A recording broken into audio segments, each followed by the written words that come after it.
Hello everyone, myself Dr. Bhaskar Kurangi, Assistant Professor, Department of Pharmaceutics, KLE College of Pharmacy, Belgavi. Today I am going to take a seminar on the rheology chapter. So in this rheology seminar, we will discuss about the terminologies related with the rheology, then the important aspects of the rheology in the pharmaceutical field, and finally the important terminology related with the rheology, the viscosities, and the internal and external factor influencing the rheology, that is the viscosity. So first we begin with the introduction of the rheology. So in the learning objective, by the end of the topic, learners will be able to know to explain the term of rheology with its relevance in pharmacy. Then second, to describe the concept of viscosity and different terms of viscosity used in pharmacy. And third, to describe the factors influencing the viscosity. So in the introduction, the rheology. What is meant by the rheology? It is a science that concerns with the flow of the liquid and deformation of the solids. The term rheology comes from the two words, that is the rheo and logos. Logos is the science and rheo means to flow. So in the rheology, where the deformation process takes place, the deformation means the change in the matter or the shape or volume or both. The flow of the liquid, which is influenced by the stress, applying stress or shear stress. So the behavior of any fluid, liquid at rest, it is steady, whereas during flow it is a different, so it is a moving. So the change which is evaluated of the flow of the liquid in terms of the viscosities. So the flow property of the sample liquid, which is expressed in terms of the viscosity. It is a quantitative measure of fluid resistant to flow. So any liquid which resists to flow, that terminology or that type of parameter is measured in terms of the viscosity. The importance of the viscosity or the rheological aspects in the pharmaceutical sciences. So first of all, the standards of the liquids. So the viscosities of any type of the liquids or the solvents which are to be used in the pharmaceutical formulations. So for that, the standards which are to be set by using the viscosity parameters.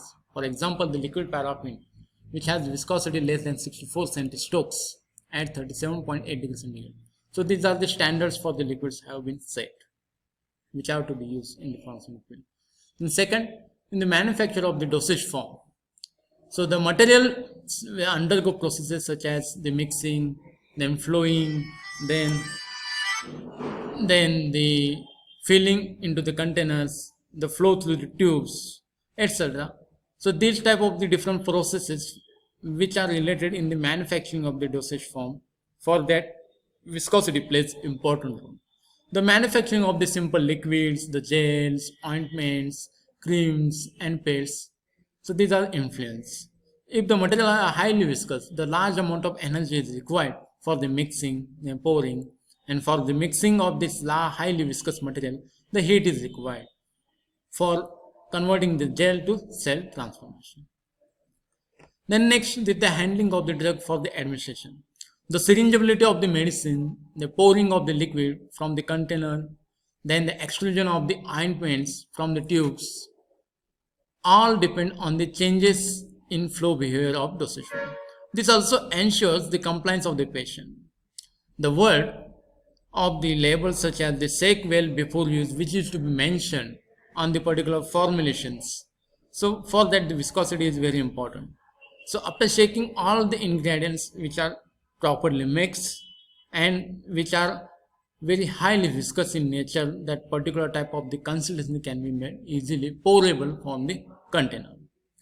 Then quality control tools for the product evaluation. The performance of the product, so that can be evaluated routinely for maintaining the behavior to reduce the batch to batch variability.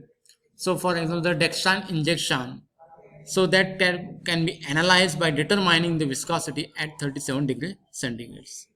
So the comparative testing limited to the fluid which are passing the Newtonian type of the flow. For that, this quality control tools for product evaluation is important. Then the determination of the molecular weight or molecular mass. So in the determination of the molecular weight of the different polymers such as the albumin, the protein, insulin, and different dextran, the polysaccharides, so that can be determined by the viscosity determination. Then the viscosity improving substances, so such as the hydrocolloids, polymers which are to be added to increase the viscosity of the substances or formulations. So at that time the viscosity plays important. And at the end, the identification of the diseases. So any change in the consistency of the body fluids or the mucus or the blood, saliva, so that is used as an indicator of the severeness of the diseases. So these are the different pharmaceutical aspect applications of the viscosity and the rheology. Apart from that, pharmaceutical sciences, so this viscosity applications or the rheological principles that can be applied in the paints, then cosmetics, dairy products, inks, etc. Coming towards the concept of the viscosities. So there are two diagrams. So in the first diagram, the pictorial representation of the liquid at rest, figure A, and the changes produced on application of the shear stress. So this is a block of liquid which consisting of the parallel layers of the molecules like A layer, B layer, C layer, D layer, E layer, and N layer. So where the liquid present at the rest, they are in a parallel way. But when shear stress is applied on A, so there is a movement of the A layer takes place with greater velocity compared to B layer. So the movement of the B layer takes place with greater velocity compared to C layer and subsequently. So why this happens? Because the viscous drag offered by the below layers. So the viscosity, which is a drag which is produced by the below layers. Why? Because the shear stress is applied on the upper A layer. Subsequently, the B, C, D, E, they decrease in the velocity of. In another example, where the layering of liquid flow in a pipe. So when a particular liquid flowing through the pipes, so there is a generation of the shear stress and strain. So there is a parallel layers of the liquids. So there is a stationary layer present for the liquid layer adjacent to the wall of the pipe. Whereas in between the pipe, the layer of the liquids, these are moving in forward direction.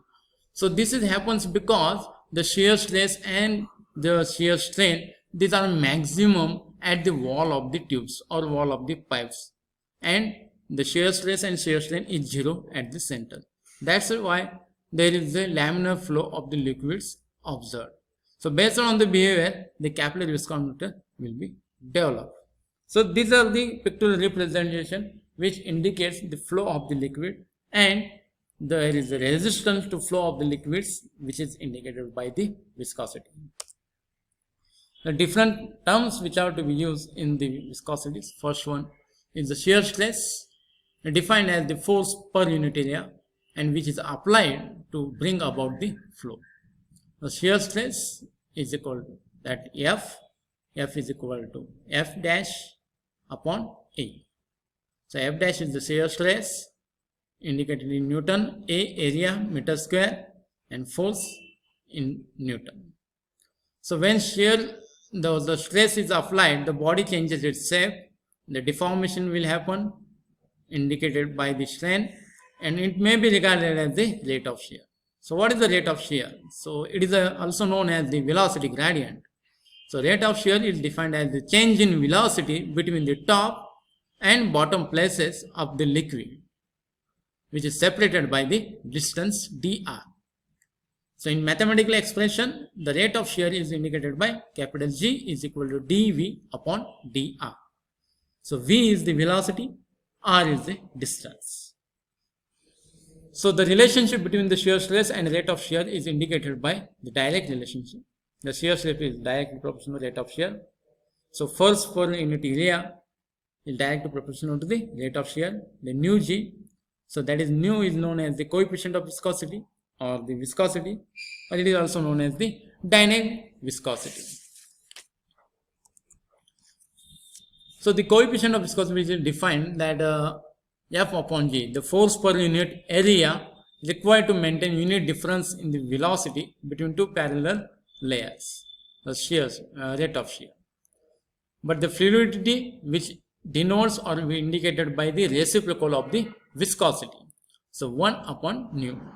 The phi is equal to 1 upon nu. The phi is known as the fluidity. Then the kinematic viscosity. The viscosity which is divided by the density of the liquid, that is known as the kinematic viscosity.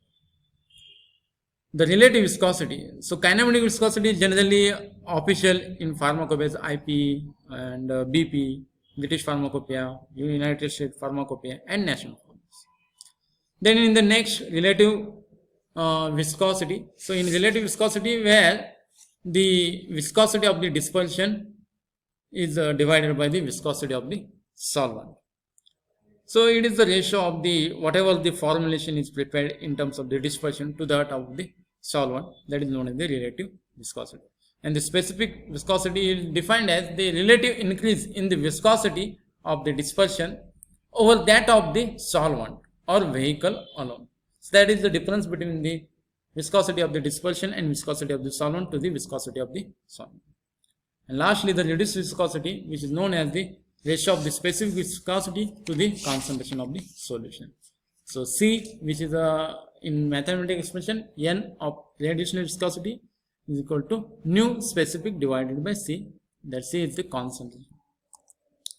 Lastly, the factor which influencing the viscosity. First one, the intrinsic factor. So in the intrinsic factor, the chemical nature, that is the molecular size, shape, intermolecular forces. So molecular size, as there is an increase in the size of the particular molecules in the dispersion in the solution, so there is an increase in the viscosity.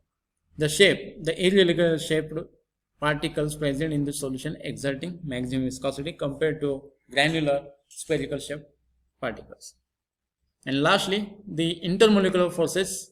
Higher the intermolecular forces, greater is the interaction between the particles, coagulation will take place, and by which there is increase in the viscosity of the solution. So maximum the intermolecular forces is the higher the viscosity. Then in the extrinsic factors such as the temperature and pressure which affects the viscosity. So higher the viscosity of the liquid, though the viscosity of the liquid, so in the temperature effect, the viscosity of the liquid, that is decreases with increase in temperature. So there is a inverse proportion with the temperature factor. But for the viscosity of the gases, the temperature is directly related with the viscosity of gas. In the pressure, the lubricant viscosity increases with the pressure.